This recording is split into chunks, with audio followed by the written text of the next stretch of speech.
So my name is Tim. I'm a very grateful member of Al-Anon, and I've been coming to Al-Anon since September 1995. And I'm very fond of Al-Anon. I'm very fond of the programme. There is a writer who talks about a poor creature that has been grumbling for so long that there is no hope for her, since the little light inside her has gone out, and she's gone from being someone who grumbles to being the grumble itself. And I was in great peril of being that person when I arrived at the doors of Al-Anon. And my position, I think, can be very simply comprised in the following. There is something wrong, and it's not my fault. It's them. And the them was a generously broad category, which included, top of the list, the alcoholics and the addicts and the other very obviously disordered people in my surroundings and particularly in my childhood. But it would also extend to any organisation I encountered. I've always had a fine eye for incompetence. And that power of observation was turned chiefly towards others' incompetence. Mine was entirely forgivable, because if you weren't so incompetent, I wouldn't be so distracted, was the essential defence. And in fact, the world, if one wants to find something to blame, one doesn't have to look terribly far in the past or the present, or even in the extravagant worries that a lot of commentators have about the future. And I was pinned like a butterfly to a board by this horrific mindset where wherever I turned, there was something that was causing me pain. And if only it changed, I would be okay. And this left me with two options. Option number one is to sit there like a pincushion waiting for the pins to stick in me, or to attempt to control the people and the circumstances around me. That's the baseline position. To talk about, and the steps were the answer, to talk about step 3, of course it sits there in a sequence. So I have to briefly mention the earlier steps. There have been a lot of alcoholics in my life. There are quite a few still there, mercifully sober, all of the current ones, although that doesn't necessarily get one much further ahead. Sometimes when they're drunk, at least they're passed out for most of the day, whereas when they're sober, they can be very busy. I'm going to give it a minute. Can I do that? I'll do that.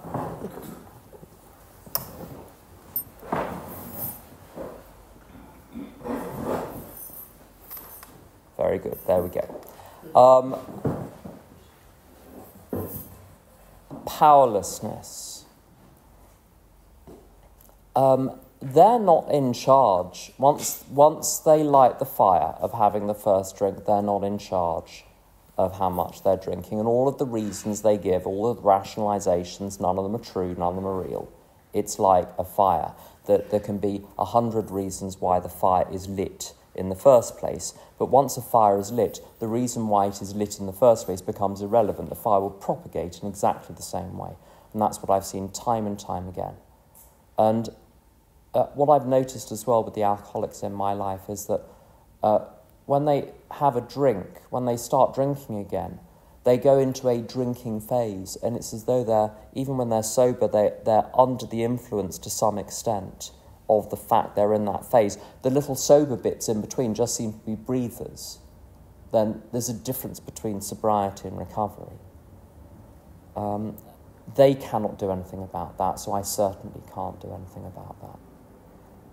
And I can't draw them away consistently from the first drink by useful explanations and motivational sayings and leaving books lying around hoping they'll be read.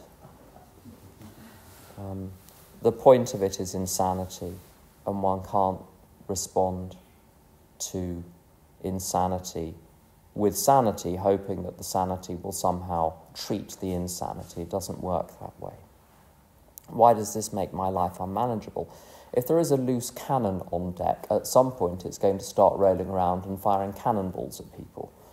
If I've got an active alcoholic in my life, I'm going to get shot at. There we go. There are going to be all sorts of facts and circumstances and situations which are undesirable, which they don't even desire, but which are happening. There are uncontrollable factors. I'm not in charge in that situation. I'm really not. I'm at the mercy of what the alcoholism happens to require the person to do next. And so I don't live with, and I don't, other people are free to do as they wish, of course, but I would not live under the same roof as an active alcoholic ever again, and I'd be extremely sceptical about even staying under the roof of an active alcoholic ever again. I've done my time, and I've been let off for good behaviour, and I'm not planning to go back. As I say, other people may make different choices, situations can differ greatly, and I understand why, if someone deeply loves someone, they might stay under those circumstances. I'm not saying it can't be done. I'm not saying it can't be understood. I'm saying I'm done with that. But a friend of mine gave me the image of I think, asbestosis. Once the asbestos has been removed from the immediate environment, the process of fibrosis in the lungs has now started, and removing the asbestos is not going to solve the problem of the asbestosis. You've got it now. And I think it's a little bit like that with Al-Anonism. You remove all of the alcoholics from my life, I've still got my Al-Anonism, which is my emotional, this is my version of it, my emotional dependence on others' good behaviour for my state of mind. That needs to be sorted out. There is almost nothing I can actually change in the world. There are a few things I have influence over. It is not the case that I'm powerless over people, places and things in an absolute entire sense, because of course one negotiates with people, one lifts physical objects, one can change the way a room looks. There are all sorts of, and I have various roles in my life where I do have a significant degree of authority over things, and I exercise that authority. I'm not powerless. But what I have to do is recognise the limits of that power. So it's not a matter of going to the other end, going from being a controlling person to being someone who just lets everything happen and lets things go to the dogs. I must take charge of things. But the question is, what am I being guided by? And I think it's well said that I'm guided either by the ego or, one might have said several centuries ago, the devil. One doesn't say that anymore in polite company, at any rate. Certainly not this far west. I can be guided by the ego, or I can be guided by God. Let's call a spade a spade. And if you believe that, if you don't believe in a higher power, that's absolutely fine. That's your business. It's not my concern. I can only talk about my experience. My choice is to go with one voice or the other. And the fact is, proceeding on the basis of my best wisdom didn't get me anywhere. I was profoundly unhappy. My relationships were tortured. And there are so many rooms I couldn't walk into without retrogressing to a far earlier stage of my development. My way failed. My voice People talk about finding their voice in recovery. A friend of mine, Anne, she said she found her voice. She found it was a sledgehammer. I think I found my voice was a sledgehammer too, with other people and with myself. If I spoke to others as I speak to myself, I'd have even fewer friends than I actually have. My voice is of no, in other words, that little ego voice is of no value whatsoever. The smart money, I think, is on God. And step 11, I think, is very helpful in informing step 3. The steps are numbered out of convenience, not because they're 12 entirely separable items. That, as I said, they're part of a chain, they're part of a sequence. There is coherence between them. I think they're to be understood in the light of each other. It's not Meccano, if anyone is old enough to remember Meccano. I'm not looking at anyone in particular.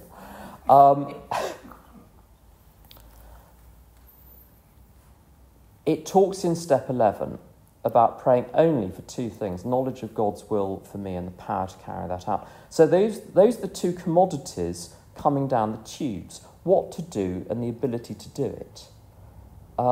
Those are the only 2 things which are of my concern. What shall I do today? Literally, what actions, in what order? And then I've got to steel myself and get on with it. And I always do the worst things first, get them out of the way. Make the nasty phone calls first, write the emails I don't want to just deal with the things I don't want to deal with. The trust in step 3, if I do that, I'll be all right. Now, the I'll be all right doesn't mean things will go my way. Those are 2 entirely different propositions. The notion that everything is in God's hands, I think, is a philosopher might say it's a truism. If you say that God is in charge of the universe, then by virtue of that, everything is in God's hands. The only question is whether or not I recognise that. So when I put my life into God's hands, I'm not putting something which isn't there already. I don't have the power to put something in God's hands or wrest something from God's hands. That would make me bigger than God. What I can do is recognise things are in God's hands, but it appears that God permits people to have free will, permits other people to have free will, permits me to have some free will as well, and that will come into play too. So the outcomes are not just God's ordained perfect will, but what other people decide to do, and that's an unpredictable factor. What I do can be an unpredictable factor. It doesn't mean, if I do step 3, everything is going to be nice, but I would draw a distinction between the circumstances and my experience of them. Before I got to the steps, I thought that my experience was an automatic, unalterable consequence. My experience was an unalterable consequence of my circumstances. This happened, therefore I felt ... And that's not the case. There's an interpretation stage. In between the event and my feeling, there's an interpretation. That might be so ingrained I don't even realise that it's happening, but it's happening. I might be getting an interpretation off the shelf. When this sort of thing happens, this is how one feels in response to it. The bus is late, great big demonstrative sigh so everyone can see me sighing. That I'm not going to put up with this, look at me sighing.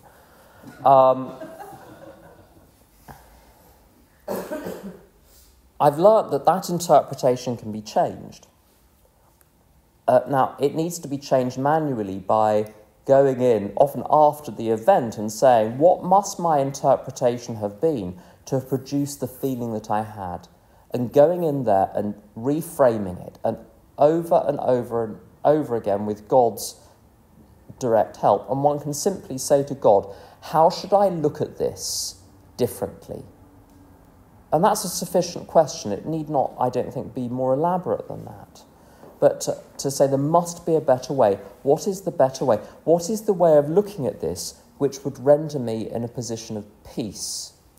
Now, when I'm at peace, I automatically do the right thing, which is usually nothing except whatever tasks happen to be on my list for the day. That's 15 minutes. I'm going to stop there, so thank you for